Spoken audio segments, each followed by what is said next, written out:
Hi, I'm Danny Ramos, and welcome to this week's edition of Hispanic Speak Out TV, brought to you every week on Bright House Cable Networks. The show has been on the air for 15 years, and we talk about the politics in Central Florida and the nation and how it affects the Hispanic community. Last week, I did a commentary on Oreo cookies. Some people didn't like it, and some people liked it. And we received an email, a very abrupt, negative email, from a Hispanic who didn't like the idea that I was talking about Oreo cookies moving to Mexico.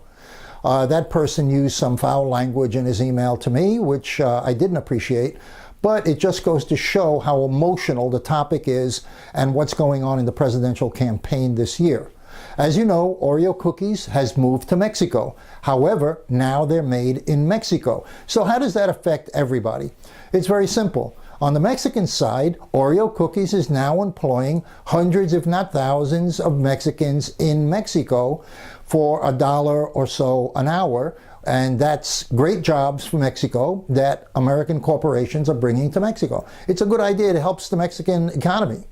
Why is it bad for us? Because those cookies were made in the United States and American laborers were being paid $15 or so an hour to make those cookies. So now hundreds, if not thousands, of Americans have lost their jobs, and those jobs were given to Mexicans who work for $1.50 an hour.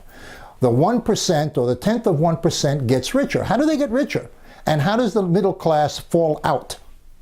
The difference in what American corporations were paying for labor, that $14 difference an hour per employee, is now going into the coffers of the 1/10 of 1%. They're making 4 times the money that they were making before to make the same cookie without lowering the price in the supermarkets. What does that mean? Americans losing their jobs, Mexicans making more money, which is fine. It helps their economy. I mean, you look at it from that perspective, but Americans are still losing jobs. And the 1/10 of 1% are getting richer and richer, and the middle class is getting smaller and smaller. That's what's going on right now, and that's why this presidential election is so hot.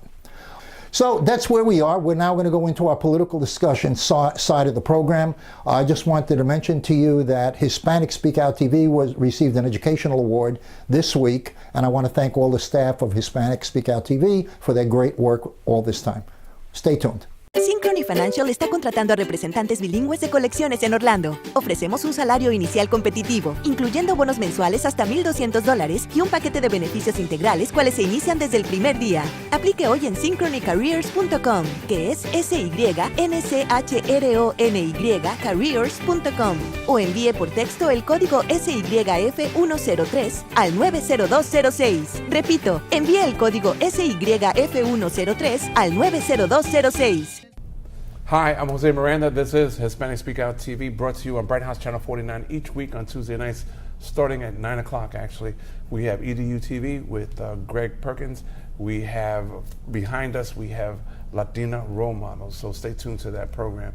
We talk politics, we talk religion, we talk schools, we talk our culture, and of course, we just talk about stuff in general that affects us all.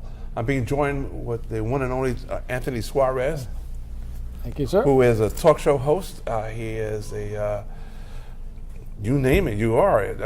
So not to hold it against him. So real quick, it's been a long time, and thank you for coming back and hanging out. Let's talk real quick about the Supreme Court. Okay, there seems to be such a controversy about it. As soon as Scalia passed away, I mean, rest in peace, it became this big to-do. Right. And all of a sudden, the statutes or the law says the President of the United States, the sitting President of the United States, is the man to help get that seat filled. Right. It's to nominate, and the Senate is to confirm. Right, and your party seems to feel otherwise. Why is that? What's going on with that? Well, I think that they have what's been wrong with Washington and Congress all along, and why people are so fed up, both left and right, is the fact that nobody really cares about what the Constitution is or what the law is. What they care more about their party, and they're more affiliated to what is for them, as opposed to what's good for the country. Right. And so the Republicans are determined that they want another Scalia, and they will only have a Scalia if they win an election. And they're totally, ignoring the Constitution, which says that they have they have the right to confirm or not confirm, but to right to sit it out and not do anything. That is not written in the Constitution. That is their own interpretation, and there's no tradition in history for that. You guys haven't done nothing for years. Well, you're the worst. You're the worst Congress in the history of Congress. Well, this we have lots of good reasons, and I can tell you why the Democrats have a good reason for it. But this is a do-nothing Congress. Congress is immobile. It's not doing anything. That's why people sick left and right. That's why you have the Donald Trump movement and you have the Bernie Sanders movement. Both people, left and right, have had it with normal politicians and are sick of it. And I think that has to do with what George Washington told us in 1789, and it says, watch out for the parties. They will destroy the nation. He, at the very beginning of the nation, warned us against partisanship. And now we're paying, you see, it's come home to roost. We have a candidate that this president, our president, has put forth, a pretty conservative, or rather mid-conservative kind of guy, who would get things done, be fair-minded, all across the board, and everybody on both sides agreed to it. So what's the problem? There is no problem. The only thing is that Mitch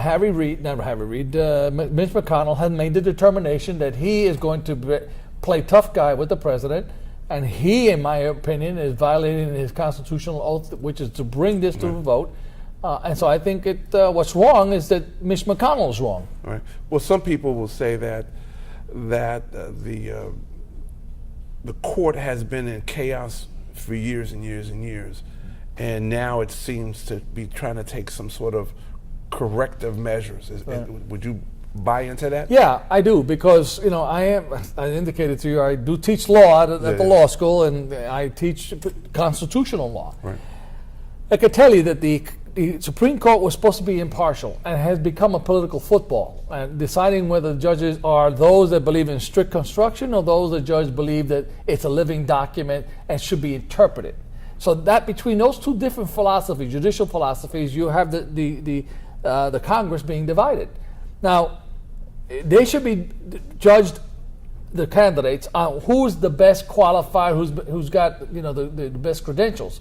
When you start getting into judicial philosophies, you're really gambling, because you don't know. You think the guy's conservative, could be out Republican. Look at Warren Burger, appointed by President Eisenhower, turned out to be one of the most liberal judges in the history of the Supreme Court. So you can't know. And you shouldn't really going on ideological terms. But that's what's happening. And you're also seeing this court split along ideological lines on a constant basis. I think that's harmful for the Constitution. It's harmful for our nation. I don't know exactly how to fix it. But this has been going on for 80 years or so. I tell you, it's really started mostly with Brown versus Board of Education, which is one of the most controversial cases, because it was the right thing to do. From a moral point of view, but it was the wrong thing to do from a judicial point of view, because it was judicial activism. The law was the law. Plessy versus Ferguson. You may not like the law, but it's not for the Supreme Court to change the law, right? It's for Congress to change the law. You're about to interpret it, though, to interpret it correctly, as opposed to perhaps it was vague enough, and the court will now make it clarify it. Well, there you go. According to what standard? See, there's the problem. According to whose standard do we clarify it? What is the right thing? What you think is right, what I think is right, may be two different things. Yeah, but if you have both sides represented, then isn't that a coalition of sorts? In Brown versus Board of Education, you had a unanimous decision to desegregate, because the court determined that separate but equal, that separating people by color can never be equal. Equal cannot be separate. That was the definition. So that was an interpretation. Because they changed law that was been running for 90 years. Plessy versus Ferguson said separate but equal can be separate as long as they're equal. See, so that's an interpretation, right? I think it was the right decision to do, but I am also understand that it was the court who invented that concept. It was invented. So now, since that time, all these 5-4 decisions you'll see are the courts splitting along ideological lines, saying, I think the Constitution meant this, or should mean this. Other judges say, well, that's like Scalia. But that's not what it says. Read the statute. The statute doesn't say that. Where do you come up with that? You're making that up based on your interpretation. And there's where the problems come in. Okay. Real quick change on that. We have now been blessed with Donald Trump. Real quick. What is Are you going along with the program? You feel Yeah. good about it? This is I'm a guy. praying that there's some of us in the Republican Party who still have our senses and will determine that this is an abomination. To me, it's quite dangerous what Donald Trump represents, and he's dangerous to this nation. He's destroying the Republican Party. I think he's dangerous to the world. You don't like entertainment? No, I don't. I think he should stick to television and be on the islands or whatever those little programs that he likes to do. But as far as running this country, we need someone who's serious. All right. On that note, I want to thank you for taking the time out to hang out with me, okay? I'm Jose Miranda. Synchrony Financial está contratando a representantes bilingües de colecciones en Orlando. Ofrecemos un salario inicial competitivo, incluyendo bonos mensuales hasta $1,200 y un paquete de beneficios integrales, cuales se inician desde el primer día. Aplique hoy en synchronycareers.com, que es SYNCHRONY careers.com, o envíe por texto el código SYF103 al 90206. Repito, envíe el código SYF103 al 90206. Hi, I'm Jose Miranda, and this is Hispanic Speak Out TV, brought to you each week on Bright House Channel 49. We have two other programs on the station. We have Hispanic Speak Out, of course. We have Latina Role Models after us, and we have EDU TV with Greg Perkins in front of us. We speak politics, we speak sports, we talk national news and local news. I'm being joined today by Anthony Suarez, attorney, talk show host, law professor, you name it, and you've been doing it. What else have I missed out? I was a state representative. Former state representative. Okay, so I had a great conversation this afternoon briefly. Bernie Sanders gave a talk in Puerto Rico, and everybody exalted that. This was the first time any president or primary running for primary has mentioned the fact that the island of Puerto Rico is a colony, and also asked for, I believe his name is Oscar Rivera, to be released. And that swung their vote totally away from Hillary to now the Bernie Sanders camp. What do you make of that? Well, among the titles I also hold, I'm also president of the Puerto Rican Bar Association, okay? Yes, sir. Of Florida. And in that capacity, I had the opportunity to really study the issue very well. So I consider myself a constitutional expert on the status of Puerto Rico. So much so that I actually been, for the last several years, been running a moot court competition where we've had over 19 law schools competing on this issue of Puerto Rico. So I know the issue real well. And I've always stated that Puerto Rico is a colony. Unfortunately, too many Democrats, including the Popular Democratic Party, who have gotten in bed to try to create some sort of status of Puerto Rico that doesn't exist. An independent they call themselves a free associated state. No such thing exists. The Obama administration and arguments before the United States Supreme Court recently, and the Sanchez Valle case, made it quite clear. Puerto Rico is a territory of the United States, totally under the jurisdiction of Congress, and they are controlled by Congress. So that the thought that they were an independent, some sort of a bilateral agreement they had which was what the Popular Democratic Party and the Democratic Party of the United States had bought into that. Since 1952, they Since said 1952, that, right? they've been saying that. You see, Right. So they've been selling that to the people on the island, and the Democratic Party here has been selling it that Puerto Rico has this sort of independence. But the mask has been taken off. Even, I just mentioned, the Obama administration has come out and said it in Supreme Court arguments. So there is no question anymore that Puerto Rico is a colony. Now the question, what do we do with this colony? It has been my position. So not a territory, or is that synonymous? They could just. It is synonymous. It's change synonymous. words. It's synonymous. Okay. The territory is a colony because it has no sovereignty. Okay. The bottom line is sovereignty. Do you have sovereignty, which is part of what the issues were being discussed in the United States Supreme Court. Does Puerto Rico have sovereignty? The Supreme Court of the United States of America, the U.S. government, they do not have sovereignty. Puerto Rico has been arguing that they do have sovereignty because they have a bilateral pact with the United States. So that now that has been gone, and when the Supreme Court comes down with its decisions, which I expect to come out after July when the session is finished, basically state forth that Puerto Rico is a colony, it is a territory, totally under the territorial clause, then forever that will be unmasked. So the question, what does the United States do with Puerto Rico? Sure. And so they're in debt for $72 billion. $72 billion, and that doesn't cover the pension debts which are uncovered. That's just debt that they owe now Right. to creditors. If you include the pension debts that they owe to their pensioners, it was over 100 billion. So Really? Billion. Okay. 100 billion would it be? Yes. Oh my God. Yeah. So what's going to happen? So what's going to happen? I don't know. At this point, when I was in New York recently on a forum, myself, the president of the Puerto Rican Bar of New York, and the president of the Puerto Rican Bar of Puerto Rico were in a forum, and the lawyers from Puerto Rico were calling for renunciation of the debt. Now, I think they were doing that so they could poison the pill because they want basically independence of Puerto Rico. Speak the layman language. Well, okay, so what they're saying is don't pay the debts. Let it go. They let it go. The government, that's the United States' fault.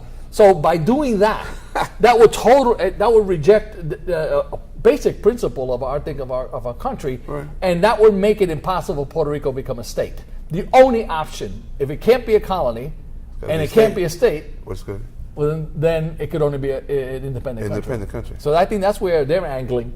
I think that Puerto Rico should be a state. There's my own opinion. Of course, I live in a state, Right. but I think Puerto Rico will be better off as a state. It will never lose its culture. It will never lose its identity. I think that argument. And some people feel if they went totally independent, that they would suffer a coup or God knows whatever else might happen. Well, that shows the people who have no faith in Puerto Rico.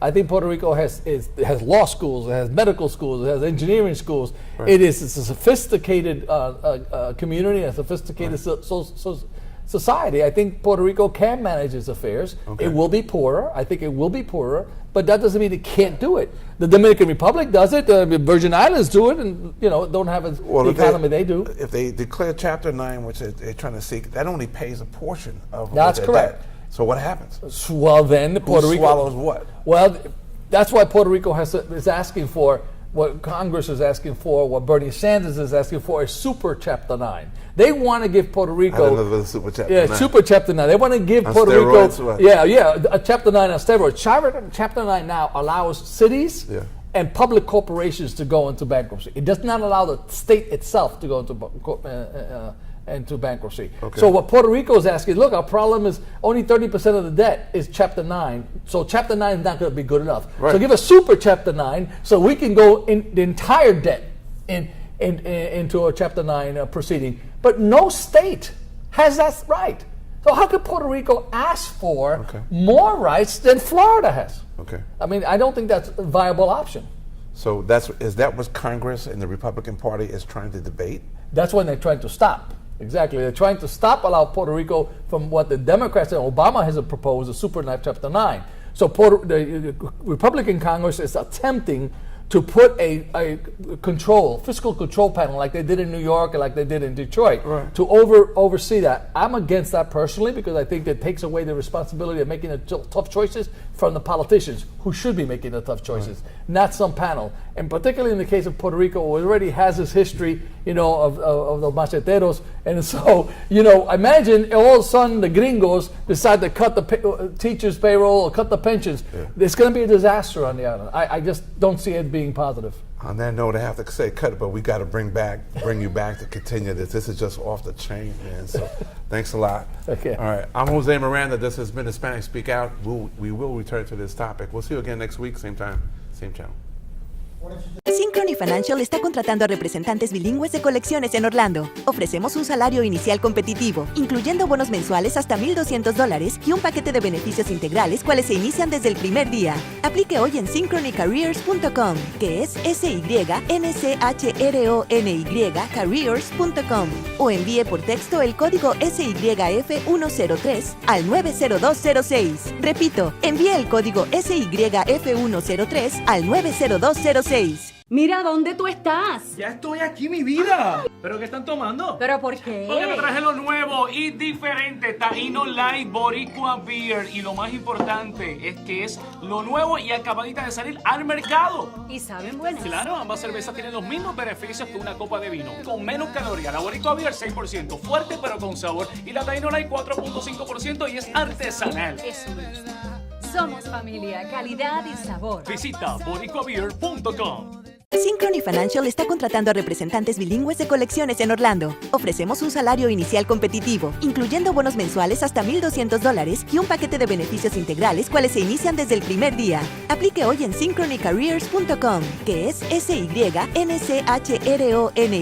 careers.com, o envíe por texto el código SYF103 al 90206. Repito, envíe el código SYF103 al 90206.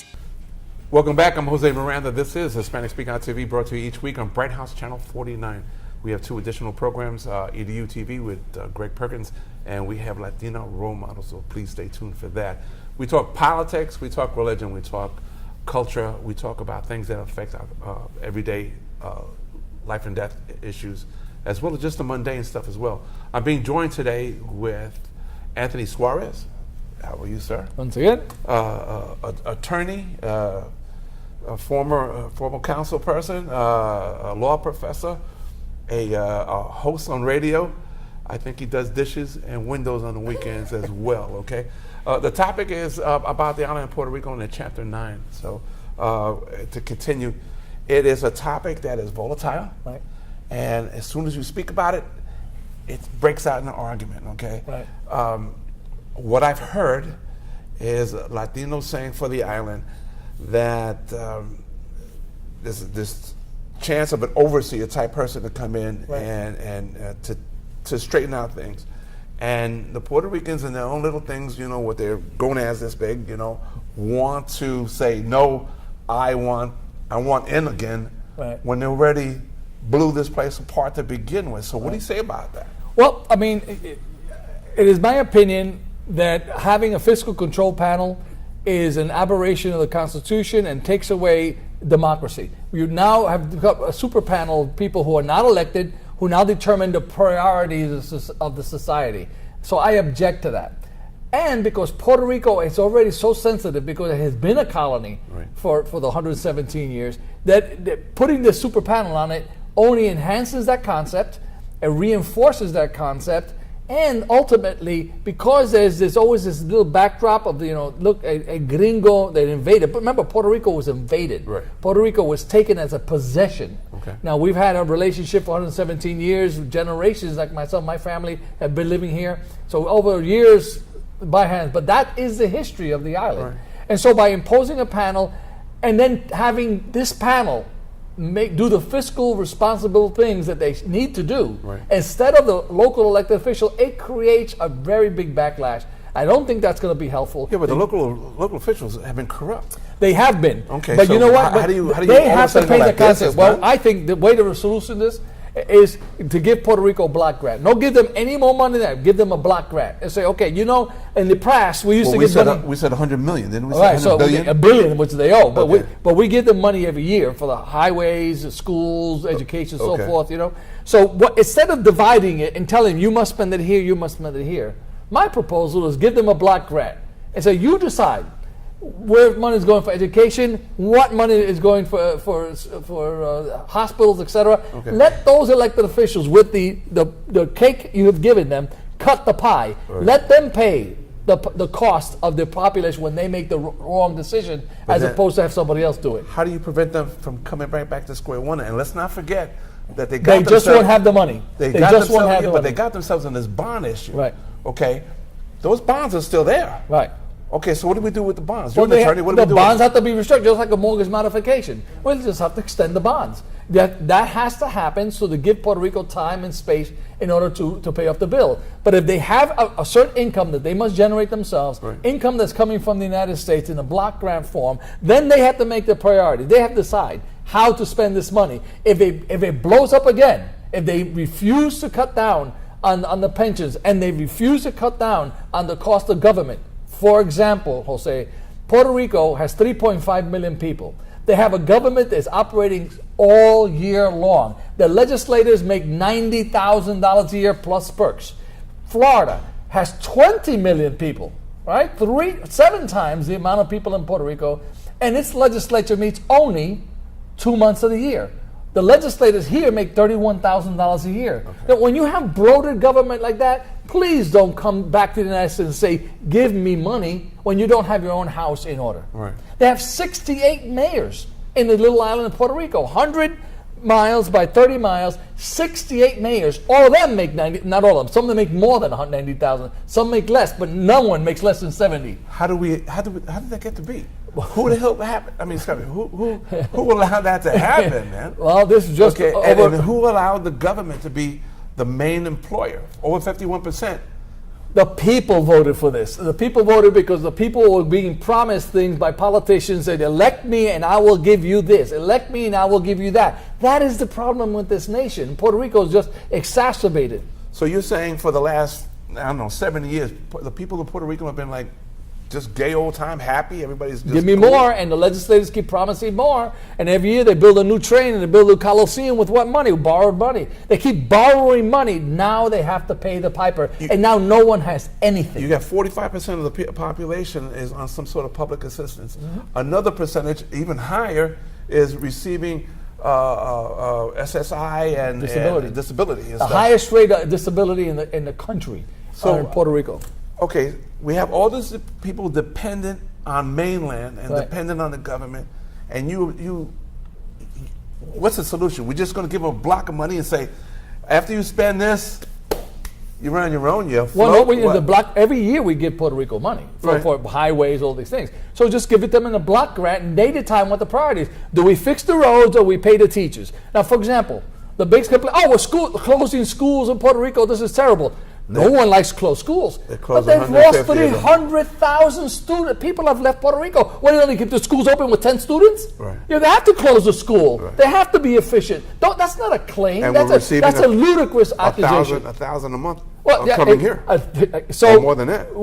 528 people a day are leaving Puerto Rico. Not necessarily for Florida, but out of Puerto Rico. Out of Puerto Rico. When you have that kind of loss of population, you're going to lose schools. You're going to have to cut down your police department. You don't need as many. Don't claim that as a hardship when you can keep your people in but home. Crime is also high there to begin with too, and corruption. So you're saying cut back, so everybody what? Someone has to make the decision. Who should it be? A fiscal control panel or the people you elect? I don't know. Someone has to make the decision. It should machine guns or cannons. That's basically what you're saying. Well, I'm just saying, let democracy work its way. Right. Let the people elect a fiscally responsible legislator instead of someone who's promising you, I'm going to give you free stuff. That kind of legislator gets us in trouble. It's getting this country in trouble. The United States of America is in trouble. And Puerto Rico, Venezuela, and Cuba, and everywhere where we've had these type of socialist type governments is where we have problems. On that note, Anthony, always a pleasure, man. There's so much more to talk about. I'm Jose Miranda, and we'll see you again next week, same time, same station.